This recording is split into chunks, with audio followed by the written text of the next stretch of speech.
Hello, everybody. Welcome. Welcome to Paris for this new session of our webinar on digital materialities. Last month, we studied colonial gardens, and today we're going to play dolls with Serena Dyer.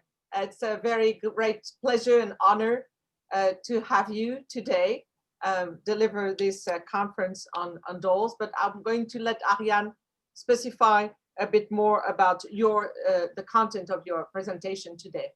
I would like to say, first of all, if you could please disable your mics during Serena's speech, which is going to last for about 30 minutes.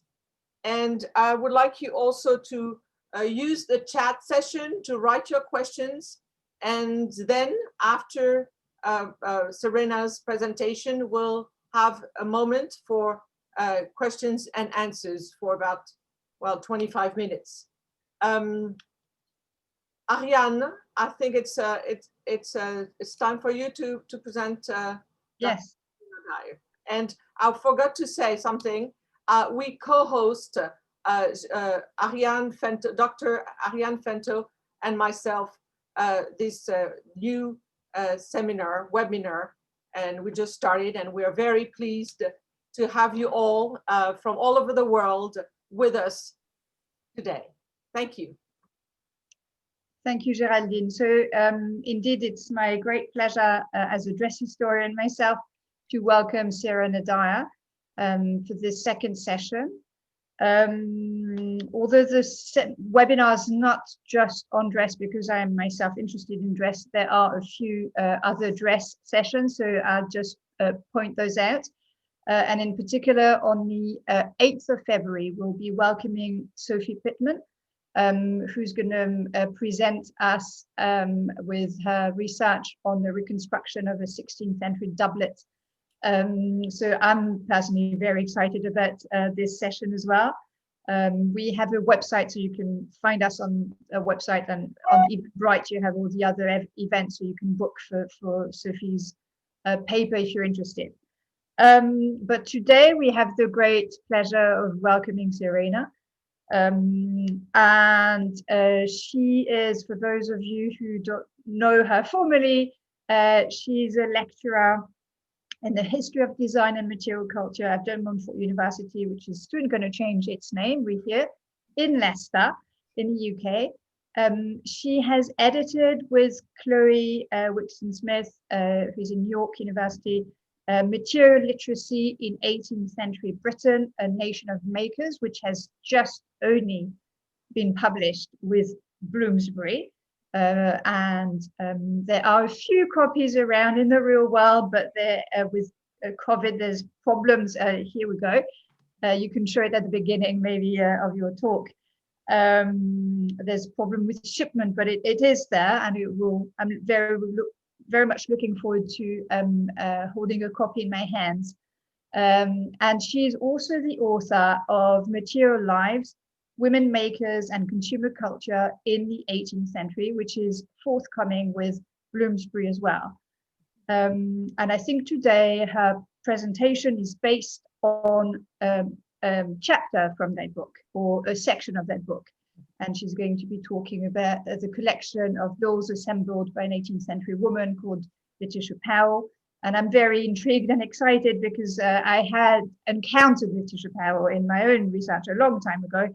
But I'm sure Serena has a lot to tell us about all the discoveries she's made about this collection and this extraordinary woman. So Serena, the floor is yours. Thank you, Ariane, and thank you, Geraldine, as well. It's a pleasure and an honour to be invited to present to you. So I'm just going to share my screen. There we go.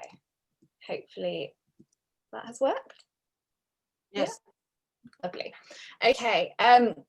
So as Ariane said, the paper that I'm going to give today is part of Material Lives. But I'm also very happy, very happy to talk about material literacy a little bit in the questions as well. And not to throw her under the bus, but I think that Chloe's here too, if anybody wanted to ask anything more broadly about that. So I'll dive straight into the paper. Dolls may be mute and their eyes glassy and lifeless, but the tiny stitches used to construct them hold a myriad of stories about their makers, owners, and users. My paper today focuses on a collection of dolls which, when examined together, reveal one such tale. Between the age of 13 in 1754 and her death at the age of 60 in 1801, Letitia Powell carefully dressed at least 12 dolls, which tell both her personal and material story, and which contribute to a broader narrative of the role of dolls in the construction of sartorial cultures. Begun in childhood but continued throughout adulthood, these dolls acted as a sartorial biography. Notes tacked to the hems of the dolls' petticoats reveal the date they were stitched and proffer a description of each doll's outfit. These snippets of information reveal that these garments were not generic specimens or imaginative fancies. Instead, they were often miniature versions of Powell's own garments, or at least made from the scraps left over from the construction of her own life-size garments. This life narrative through fashion, layered with the development and improvement of Powell's own skill as a maker, can be read across the 12 dolls. Through these dolls, this paper shows, the dynamics of making and buying dress were intricately entwined with biography. So dolls, I suggest, can be conduits for a wealth of personal and sartorial information. So as I said, this paper forms part of a larger project on material life writing, air quotes, and the ways in which genteel women's making and consumer cultures intersected through the production of these material biographical creations. So apologies, or maybe not apologies, for a brief moment of self-promotion here. Maybe I will be less modest about this. So this project takes the form of my book, Material Lives, Women Makers and Consumer Culture in the 18th Century. So this is out in February with Bloomsbury.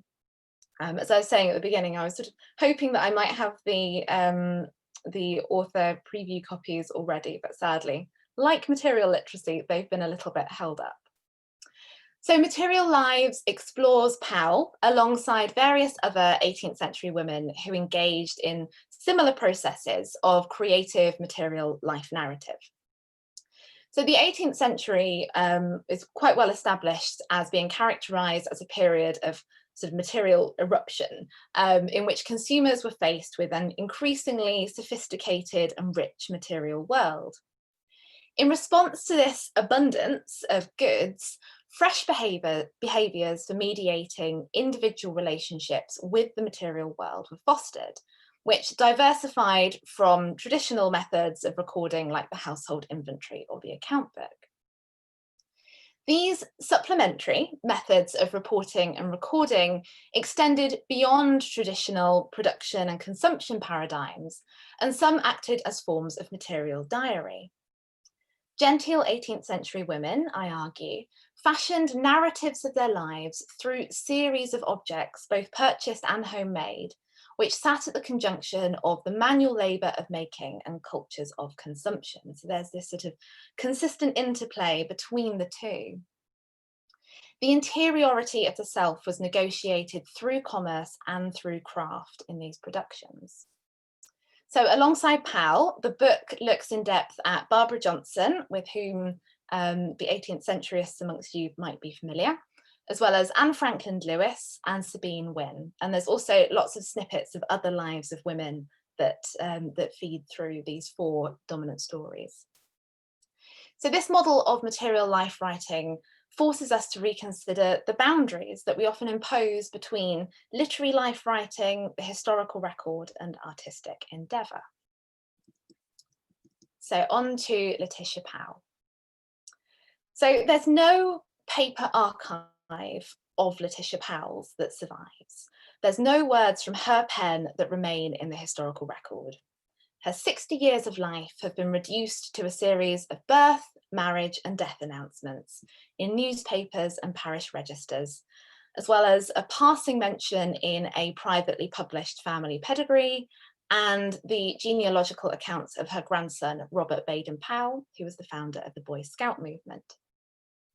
So it's only through the success and fame of her male descendants that Powell's name has perpetuated in the historical record at all, as mother, as grandmother, as great-grandmother. Her identity beyond her maternal function is absent. Her dolls, however, proffer an opportunity to rescue her from this historical oblivion. Like many 18th century women, her material remnants are clearer, stronger, and more forthright than any of the written words which sparsely tell her tale. So the perfunctory details of her life, however meagre, are necessary context. So Letitia Powell was born in London on Christmas Day, appropriately, 1741. Her mother, Letitia Kipling, was the daughter of a London draper who inherited property in Shoreditch. And her father, John Clark, was a London hat merchant working at the heart of the City of London. So Letitia married David Powell, who was described in the newspaper announcement as an eminent Italian merchant, so again in trade, on the 15th of August, 1761. Her marriage settlement was quite surprisingly sizable and was £5,000, from which she received a 3% annuity and a further third of her father's estate upon his death in 1762. So this is a pretty successful merchant family. They're quite well-to-do. Letitia Powell's new husband was even more successful than her father. The couple lived between a house in Homerton and a city centre property at Little St Helens, which also contained David Powell's business practices. And in the family archive that still exists, there is actually a little oil painting of the Homerton house with David Powell and Letitia Powell sitting in front of it with some of their children, which is really lovely. That's in private hands now. So Letitia Powell died on the 27th of April, 1801, at her son Harry's rectory in East Horden in Essex. An inscription in the family Bible recalls that she'd been ill for many months. On that final day, she was struck with a fit of apoplexy at 10 in the morning before finally passing away at midnight. A pencil sketch of Letitia Powell from her later years depicts her in fashionable garments of the late 1790s. Tiny frills at her cuffs, a meticulously positioned fichu, and a strikingly fashionable cap echo the sartorial choices made in her dolls. Caught mid-stitch, her hands clasp a piece of fabric that she has partially embroidered. This depiction of Letitia Powell, armed with a needle and thread, is eminently appropriate as a pictorial epigraph. Not one of the archival sources which survives was penned by Letitia Powell. When we restrict our historical inquiry to words, it is her father, husband, sons, newspapermen, and official scribes that tell her story. Yet Letitia Powell's portrait hints at where we should really look to find her voice. It's her needle which she mobilizes to tell her story. Stitches and seams, laces and ruffles, miniaturized into the dolls, represented to Letitia Powell a form of material temporal stability. Through these diminutive depictions of dress, she could chronicle her own life. While paper records preserve her legacy as a wife and mother, textiles and wax secured her story beyond maternity and motherhood and present Letitia Powell as a maker.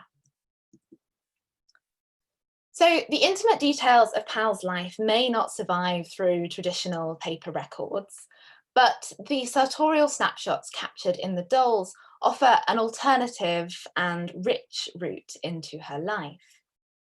They illuminate her development as a consumer, chronicle her engagement with fashion, record her developing skills as a maker, and hold clues about the influence of broader print and material cultures upon Powell's own consumer practices. Her surviving dolls in the Victoria and Albert Museum span Powell's childhood and adolescence, her marriage and motherhood, and later years as a comfortably wealthy woman. They were constructed between the 1750s and the 1790s, with further dolls added to the collection by her descendants.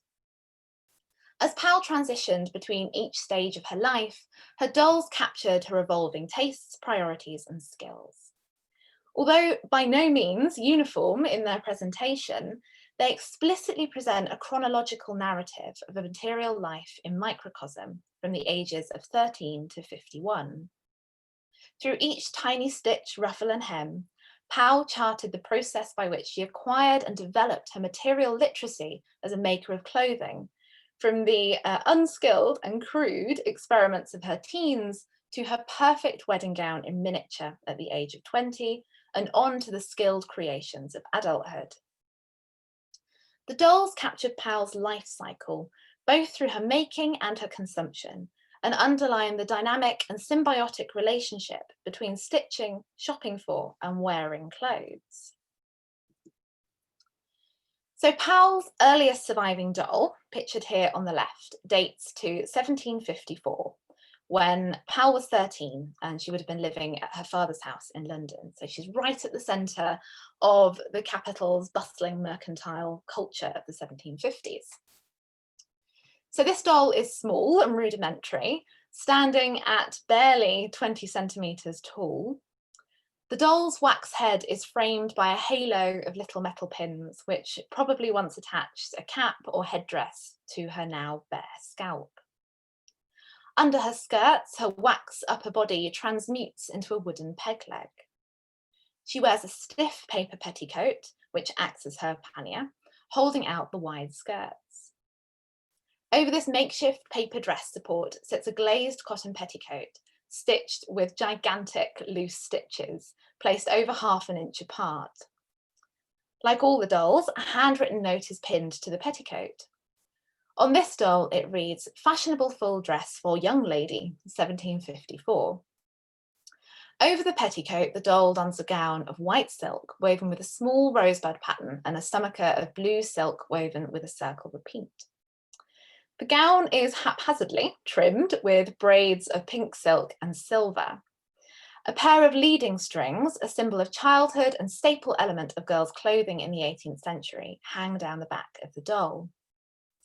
Powell's earliest surviving creation, made on the cusp of her teen years, was swiftly followed in 1755, 1757, and 1758 by further small childlike dolls, complete with leading strings and out of proportion bodies. So I've only selected some of the highlights of her dolls to talk about today. So we're going to skip through some of them. So these childhood dolls were vessels for intersecting and dynamic material meanings and explorations. The wide court panniers of some of Powell's childhood dolls indicate that these earliest experiments in doll dressing were not precise imitations of Powell's own clothing. Instead, they offer an amalgam of adult and child's clothing, which was the product of Powell's imagination, and as such can be read as an autobiographical reflection of Powell's interior life. The leading strings found on these early dolls were an exclusive feature of children's dress. The wide court skirts, however, were only really worn by adults.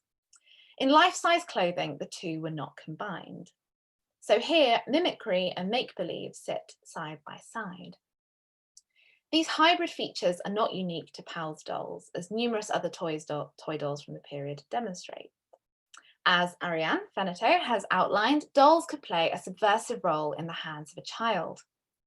In a miniature world controlled by the child, the rules, systems, and procedures of the adult world were challenged, manipulated, questioned, and explored. Doll dressing was not a simple process of copying and replicating adult garments, but a creative means through which children explored sartorial rubrics. Through these childhood dolls, Powell manufactured hybrid adult children, which captured her evolving knowledge of how people dressed. The dolls acted simultaneously as miniature versions of the adult she would become and a temporary substitute for the child she would mother in the future. Beyond explorations of selfhood and identity, the dolls also acted in a practical role as a means of needlework training. A comparison between the 1754 doll and Powell's 5th, 6th, and 7th dolls, all made in 1759 at the age of 18, demonstrates the radical improvement in Powell's skill as a maker over these 5 years. So the fifth doll, pictured on the right, like its 1754 predecessor, has a wax head. But instead of a crude peg leg, she instead has a full cloth body, complete with silk-wrapped legs imitating silk stockings. Unlike the earlier dolls, whose layers of underwear were perfunctory, the 1759 doll was clothed in all the necessary layers from the shift outwards. Over her neatly stitched linen shift, the doll wears an under petticoat, a full court hoop made of linen and shaped with canes, and a further petticoat. The final layer is a court mantua in striped silk, embellished with blonde lace. As with the other childhood dolls, it is highly unlikely that this was a miniature version of Powell's own actual garments. As the daughter of a London merchant, however successful, a court garment is unlikely to have been within this 18-year-old's wardrobe remit. This is another hybrid. The fabric was likely to have come from one of Powell's own garments, but the style was imagined or copied from elsewhere. Through these experiments, Powell had refined her sewing skills. From the tiny and exceptionally neat robings at the front of the gown to the impeccably even hem, this later doll is superbly made. So you can see a little bit more of the stitching on this close-up. Now on the doll's petticoat sits a little paper label which reads "Fashionable full dress for spring 1759." The phrasing of the label, like the 1754 doll, echoes the captions of pocketbook fashion plates. This is repeated on Powell's seventh doll, also from 1759, whose note reads "Fashionable undress for spring 1759." This mirrored phrasing places these dolls as a pair, presenting undress and full dress at the same year. So the Powell dolls acted as a creative response to the consumed printed image, and the finished doll closely resembles contemporary fashion plates. Powell's doll embodies the two-dimensional print in three-dimensional materiality, with features like the stomacher front and the scallop trim presented in a strikingly similar fashion. These captions directly reference the cultural sartorial practices of print. Powell's dolls sit at the junction between her developing skills as a maker, her ownership of silks and garments, and her consumption of things like fashion plates of images of fashion, and the kind of the literary practices that are used to disseminate and convey them. Powell did not imbue the dolls with a single purpose or meaning. They funneled together disparate aspects of sartorial culture. They are not simply childhood toys or idle outlets for hands at leisure. Instead, these early dolls act as a conduit for her explorative adolescent identity as both a consumer and maker of fashion. So again, I'm going to skip past a few dolls to Powell's eighth doll, which was constructed in 1761. And which is undoubtedly the most significant of the set, and it's the one that that more people are likely to recognise. So this, I suggest, is a miniature sartorial self-representation, and the first one that we can more confidently say is definitely a miniature version of her own garments, which is what the family have always said they are. So this is undoubtedly the doll which is also most explicitly bound to Powell's biography. So the note tacked to the petticoat reads "Mrs. Powell wedding suit 1761" and unambiguously identifies the doll as a sartorial representation of Powell on her wedding day on the 15th of August 1761. The family story states that it was constructed from the offcuts of her actual wedding gown as a diminutive replica. This doll acts as a sartorial form of portrait in miniature. As described by Marcia Poynton, miniatures could be ambulant portraits, which when attached to clothing and jewellery were compact and wearable. Within the social economy of portraiture, the miniature functioned as effective, personal and intimate. Powell's doll inverts and collapses Poynton's model of the portrait miniature as a wearable item, and instead embodies the portrait miniature through small-scale replica clothing. The emotive and subjective aspects of the portrait miniature are carried across to the doll and are entwined with what Susan Stewart has described as the hermetic world of the doll's house. So Powell's wedding doll is a sartorial, self-representational and sentimental time capsule. Dolls have an innate ability to stop time and capture a moment in perpetuity. The nostalgia of the perfect, complete miniature world offers an opportunity to resist and escape the unpredictability and chaos of the full-sized world, something I think we can all probably appreciate at the moment. So through a doll, it's possible to capture a time, a day, or a moment in material permanence. Powell's wedding dress embodies this desire to halt, record, and possess a moment of time, and to infuse an object with the emotional and personal resonances of that occasion, whatever they may have been. The doll acts as a trigger for a memory, a stimulus for sensory remembrance, and an external memorial of an event.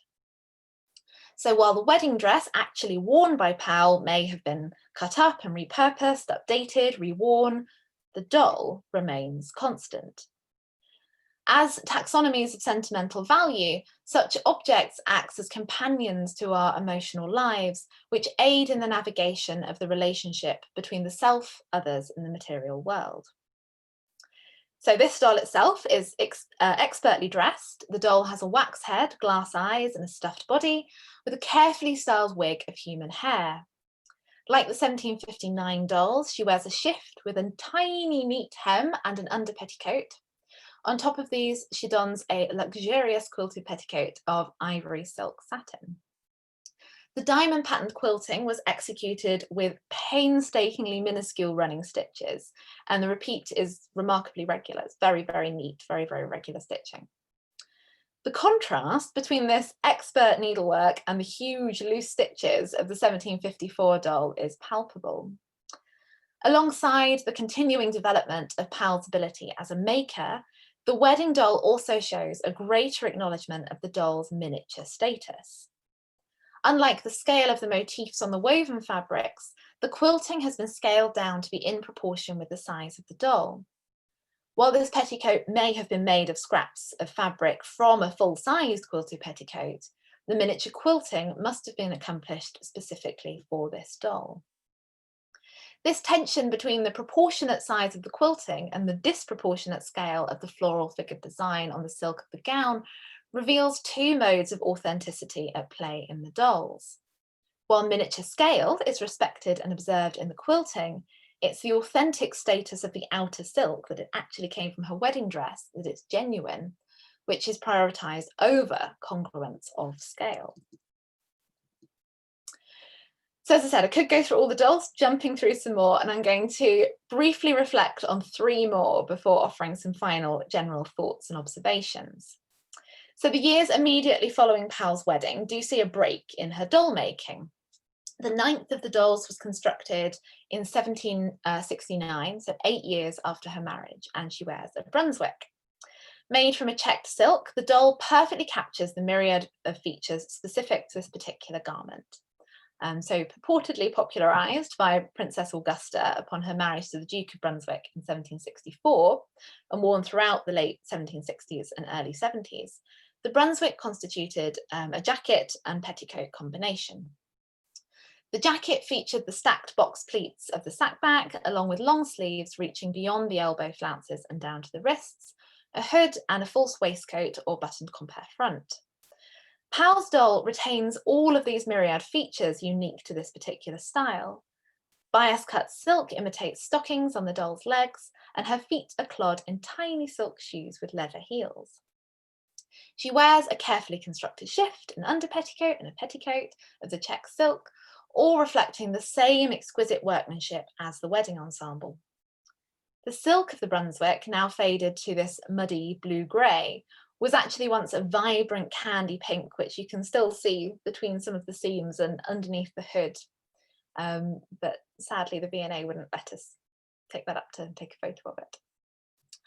It's also worth noting that that strange pulled in look around her waist was caused by somebody tying the doll to a stand at some point in its display history. So those pleats would have fallen smoothly down the back originally. So in 1769, Powell was the mother of an ever-growing family. If you remember that family tree that I showed towards the beginning of the presentation, she was almost consistently pregnant for a long time. So she was The mother of this ever-growing family, the mistress of a busy household, and the wife of a successful and prosperous businessman. Powell modified and evolved her doll-making practices, adapting to these new roles. As Powell's eldest surviving daughter, Susanna, reached her 4th birthday, it's possible that Powell's doll-making transitioned from a private practice to a collaborative bonding and educational exercise with her young daughters. So the note on this doll reads, "A Brunswick dress for travelling or mourning, fashionable in 1769. So like the earlier examples, the terminology of the doll's note echoes pocketbook fashion plate captions, but the tone has subtly shifted. Instead of autodidactic reflections and regurgitations of familiar phrasings, the style is instructive. Here, Powell's voice as an educator, mother, and materially literate woman comes to the forefront. We're confidently informed that this garment was fashionable in 1769 and told the kinds of occasions it might be worn for, which adds this air of retrospective authority to the label. The doll continues to hold temporal power and acts as a chronometric marker. However, it shifts from being a vessel of personal and emotive remembrance to a new role as fashion chronicler. The notes on Powell's dolls from her years of motherhood hint at the doll's use as pedagogical tools used to instruct her growing brood in the terminology and materiality of dress, much as Powell's early dolls had reflected her own burgeoning material literacy. Yet they also reflect Powell's own changing relationship with fashion. Instead of the hybrid experiments of her youth or the emotive significance of her wedding gown, Powell instead moved towards creating perfect miniature imitations of fashionable garments, chronicling and historicizing dress, and positioning herself as a beacon of fashion knowledge. The 1784 doll, clothed in Powell's now standard underpinnings of shift under petticoat, wears a white linen petticoat and gown adorned with stripes of printed cotton to mimic borders. Flounces of translucent muslin with a minuscule rolled hem trim the petticoat, collar, and the front edge of the gown. The ribbon sash at the waist actually conceals some of the incredible detail of the bodice construction. Tiny tucks in the linen shape the bodice, which, cut in one with the gown's skirt, merge into the skirt's pleats. The detail here is exceptional. It required an expert knowledge of garment construction and an advanced literacy in the modes and methods of dressmaking. The label on this doll reads "Undress called a Levite, 1784. So there's a contemporary description of a Levite, writing from London in 1783, Elizabeth Elliot described this briefly fashionable style, and I quote, "They wear for mourning a white polonaise or dress they call a levite, which is a kind of gown and petticoat with long sleeves and worn with a sash tied on the left side. They make these in winter of white dimity and in summer of muslin with chintz borders." This description matches Powell's doll, including the long sleeves, the sash, and the printed cotton chintz borders. Powell's doll materializes this brief fashion, which is otherwise, I think, lost to time, although if anybody is aware of an extant example of this garment, I would love to know. So Powell used both her Levite and Brunswick dolls to capture and memorialize a specific named sartorial moment. So Powell's final surviving doll was constructed in 1792. Aged 51, Powell's youngest daughter was now 15 years old and her eldest daughter was on the cusp of marriage. The doll is dressed in a cotton petticoat with a woven stripe and deep whip-gathered flounce at the hem, and wears bright red silk shoes. Over this, she wears a petticoat, jacket, and fichu of diaphanous white muslin. She is accessorized with a hat of silk, which has a wide brim stiffened with 2 layers of paper decorated with silk flowers. Powell's label reverts to her previous identification method and reads simply "Fashionable Visiting Dress, 1792. The back of the bodice is carefully patterned and fans out into the peplum at the centre back. The sleeves are shaped at the elbow, matching 1790s cutting techniques. The frills around the bottom of the jacket, the fichu, and the hem of the petticoat are all ornamented with delicate whitework embroidery. This tiny decorative stitching has been designed, again, in proportion with the doll, miniaturizing popular contemporary motifs. It's a notable feature of all of Powell's adult dolls that she selected fabrics which are appropriate in scale for the dolls. So all of the post-wedding dress dolls, she's thinking more about that appropriateness of scale. From the tiny check of the Brunswick to the scaled down chintz appropriate for the Levite and the custom embroidered muslin seen here.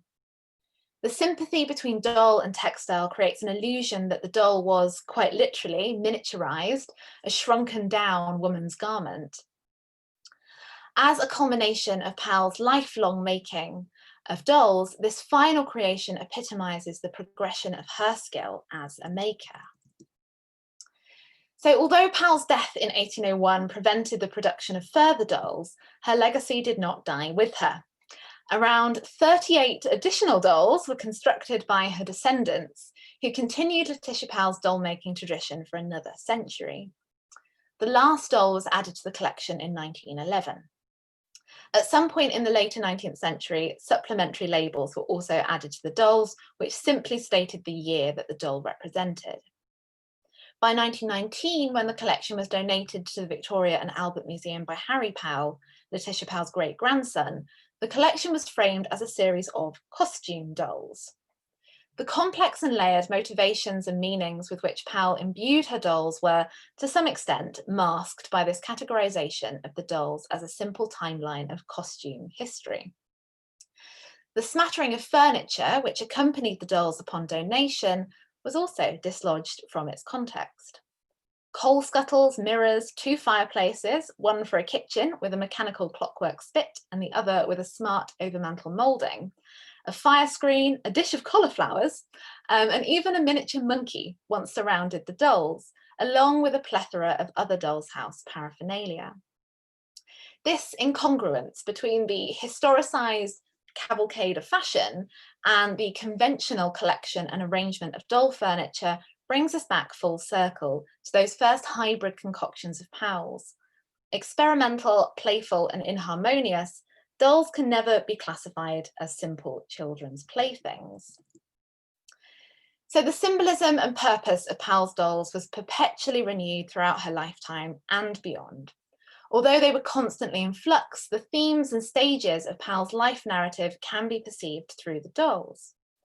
Fluid and intersecting as many of the uses and motivations behind the Powell dolls were, their significance as a medium of sartorial autobiography abounds. Powell's voice may be silent within the written record, drowned out by her husband and sons, but she told her own life narrative with her needle. So while this paper has only scratched the surface of some of Powell's dolls, the chapter in Material Lives goes on to position these examples within broader cultures of doll making and ownership in the 18th century. Whether composed of wood, wax, or paper, dolls were charged with reflective, didactic, and constructive powers. They defined and expressed contradictory perspectives, sartorial distinction, creativity, individuality, and fashionable homogeneity. Dolls have been read as transitional binary objects, seen as either children's plaything or adult possession. The dolls made by Powell and her contemporaries, however, reveal the fluid and variable motivations behind the act of dressing a doll. Perhaps most prominent amongst these incentives was the doll's temporal abilities. Dolls operated as chroniclers who preserved for posterity a sartorial moment. Frozen in time, each silent, inert doll represented a brief moment in perpetuity through tiny garments. The clothing of these dolls broadly reflected how lives were lived through material practices. However, they also animated an interior life. Every fragment cut from a well-worn garment and refashioned into a doll's gown, petticoat, or hat preserved and immortalized the personal and otherwise unrecorded memories. Steeped with biographical, emotional, and personal meaning, dolls could be miniature memorials of the self.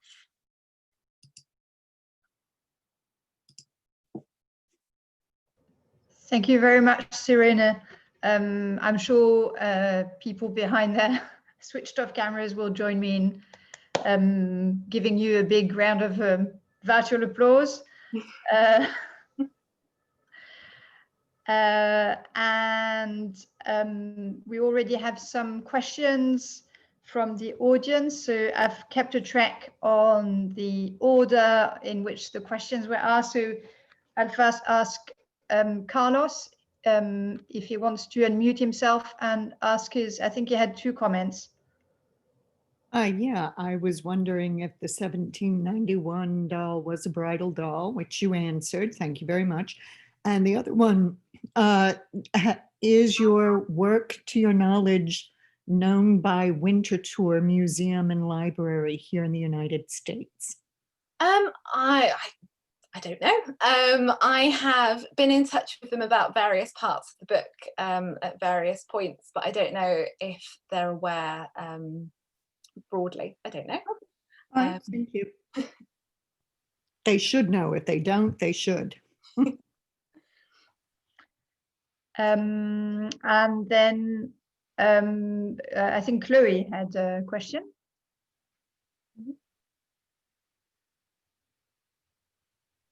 Chloe? Chloe, are you Sorry, here? I'm sorry. Sorry. Yeah, I mean, I don't really have much to add beyond kind of what I put in the question, but I know you sort of kind of got to this material, you know, after I posed my question with that kind of sense of sort of competing descriptions of the objects and sort of, you know, sort of later additions, you know, with the kind of waste, you know, for the stands and so on. And then what you see in the narratives that the objects are telling. But yeah, I mean, I'd love to hear you just talk a little bit more, maybe drawing further, you know, on your research, you know, for across the chapter or, you know, sort of anything that didn't fit in, you know, to the book on this kind of sense that, you know, there's sort of places where, you know, the objects are telling one story, but there's perhaps sort of family lore that exists around them that is sort of pointing to another kind of narrative. Yeah, absolutely. The accession documents for these dolls at the V&A are fascinating because they, like I said, they essentially say, oh, this is a nice chronology of costume dolls. Wouldn't this be a nice way to tell the history of dress in your new museum? Because they were donated really, really early on, 1919, I think. So a lot of what's being talked about in this quite extensive series of letters between Harry Powell and the curator is all about them as this just narrative of dress history. But very occasionally, Harry Powell mentions these little snippets of family lore about them being kind of miniature versions of his great-grandmother's own dresses. And I think it's also really fascinating to see those 2 layers of notes on the petticoats of the dolls. So you have that first layer, which I think is Powell's, as far as I can tell, and where she's giving this detail, where she's more broadly contextualizing the dolls within, you know, like I said, the kind of the phrasing of pocketbook fashion plates and kind of more general awareness of sartorial culture at the time. And then somebody, maybe around the time they were donated to the V&A, or at some point maybe in that kind of 1911 to 1919 period, has just stuck these horrible card labels that just say a year on each of them, and it's literally just bam, bam, bam, here's a chronology. And all of that kind of nuance and meaning is just removed. But I also think it's really interesting to think about the temporal aspects of this, that sense of time is still really important in both interpretations, in Letitia's sort of version of her life and in her descendants and the museum's later kind of attitude to them, that time, that narrative and chronology is still really central. Thank you very much. I think we had Holly, who also had a question. Popped a question in the chat box. So if you can unmute yourself, Holly. Hi, yeah. Hi, Serena. That was great.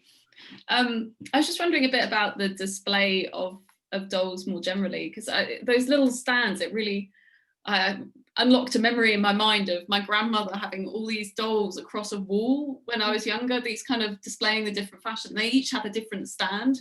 And I was wondering when I saw those little stands, whether they were then meant to be kind of more display objects than kind of play objects in a dollhouse. I mean, there is, again, this really interesting incongruence, because obviously at some point there have been play-ish objects, or at least they've been put in that kind of in that house setting with the dish of cauliflowers and the monkey and all the sort of strange extra things. But when they were in the possession of the last owners before they went to the V&A, they were a chronology. They were already tied onto funny little sticks, and I think that that's where that funny squishing of the Brunswick came from, was from him. And yeah, and a lot of the V&A's early photos of them again have them kind of tied onto sticks and looking very rigid and sad. So I think that they were intended to be displayed, and they were intended to be displayed potentially chronologically. I mean, again, that is what's prioritized in those labels. So yeah, I think that the sense of play, especially with the ones where Powell is younger and the ones that she's working on with her children, and there's some fascinating ones that I couldn't fit in that are again not very well constructed when her children are young, but that also have bits that are very well constructed. So I think that actually the play intersection is more sort of didactic. It's educational play in the making of the doll rather than necessarily in its use after that point. Fab, thank you very much. Thank you. If I can barge in then. I had two questions. One, where I was really fascinated because when I had looked at the dolls, I was quite puzzled by those labels you described, which for some of the dolls, the earlier dolls, as you showed, are very sort of descriptive, like the fashionable dress for the year so and so, and they seem not to be very biographical, and to be just a generic type. And in your talk, I was really interested in that interplay between the biography and the type, and how they mesh or overlap or progress from. And this is something I hadn't really thought about, how maybe she progresses in the way she curates or she presents her creations. Can you kind of come back on that a little bit? Yeah. I mean, I think that a lot of it is theorizing about what might be going on here, unfortunately. But that's definitely the impression that I get, is that those first few are very much, I am learning about fashion. I'm learning about how people talk about it. I'm learning about how it functions in culture. And she's in London at the center of all of this commercial culture. She's going to have been very familiar with all of those sort of modes of fashion dissemination.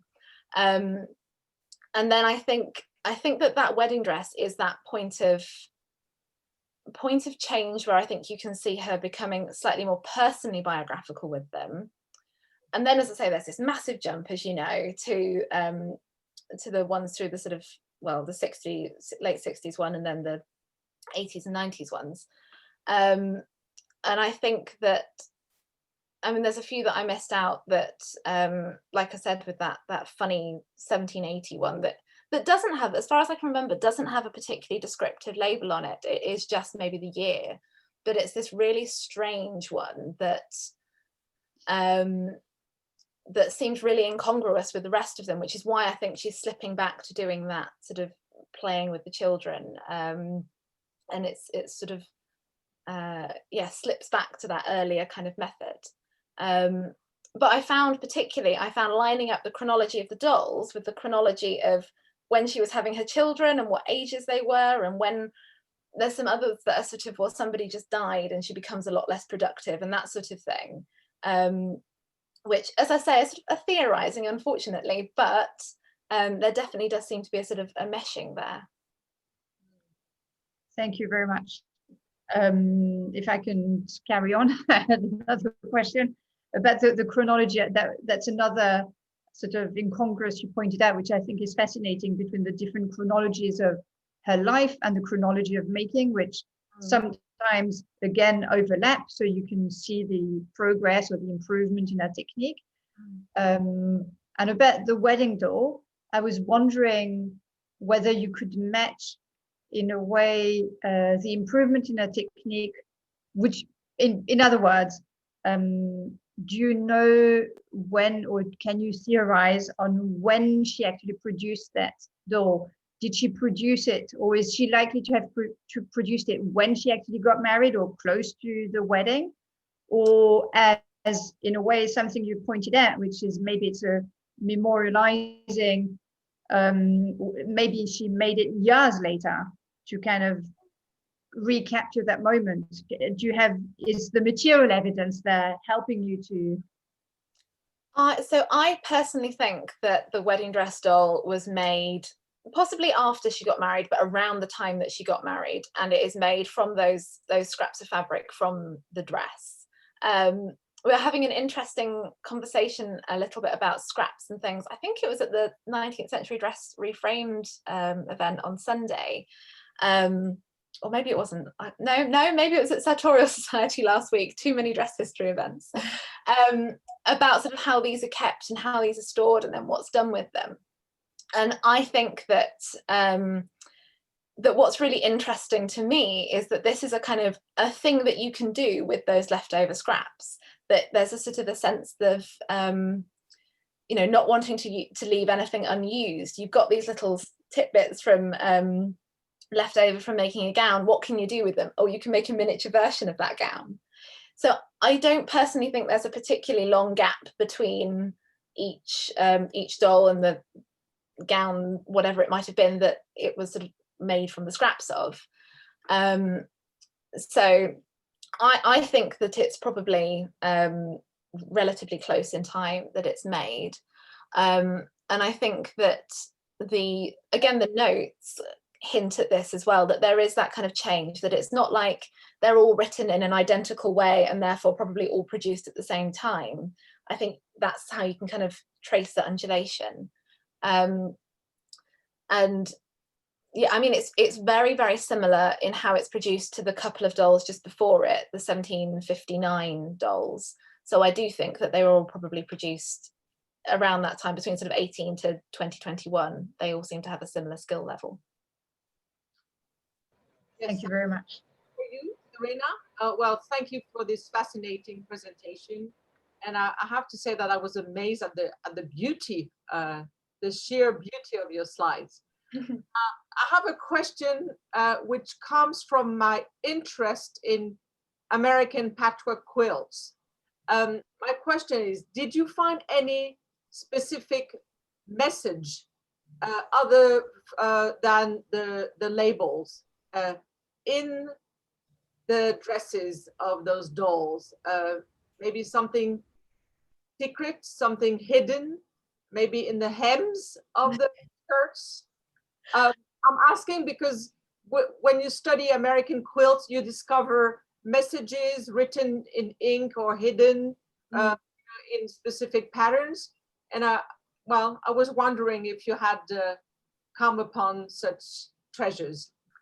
I wish. Sadly, the V&A don't really let you look, you know, get your hands dirty and look in detail very much. The gloved hand is the curator's hand rather than mine, I'm afraid. So I wasn't able to look in detail to see if there's anything hidden like that inside them, unfortunately. Well, you know, you might still have new discoveries ahead of you. Yeah.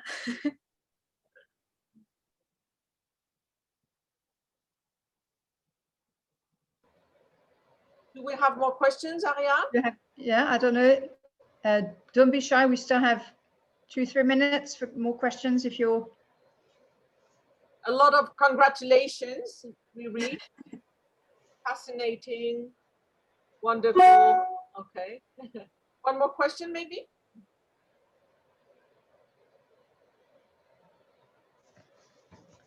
Well, I'll ask a question. And that's, but I guess I'm going to have to wait till I can read your book, but maybe. But how does the Powell dolls compare to the processes at work in Barbara Johnson's? This is a big question, maybe, but in Barbara Johnson's diary. or Swatch book, or the 18th century people will know what that book is. And I was interested in basically the interplay between the kind of reference to pocketbooks as well and fashion plates and the personal. Yeah, so across pretty much all of the women that I focus on intently in the book, print culture and fashion plates, whether pocketbook or periodical size, are really influential. And I think that this is a really interesting thing, because often we talk about fashion plates in terms of how they influence people's consumption of dress, and have, a lot of dress historians have sort of said, or maybe they weren't as influential as we've thought that they were. And it's interesting to see them influencing people in a slightly different way. And I think that terminology is strangely a really big thing that comes out of this. So one of the similarities, I think, between Barbara Johnson and Anne Franklin Lewis and Letitia Powell is they all are influenced by, or seem to be influenced in some way, by the terminology on pocketbook fashion plates and start repeating it in their own descriptions of dress.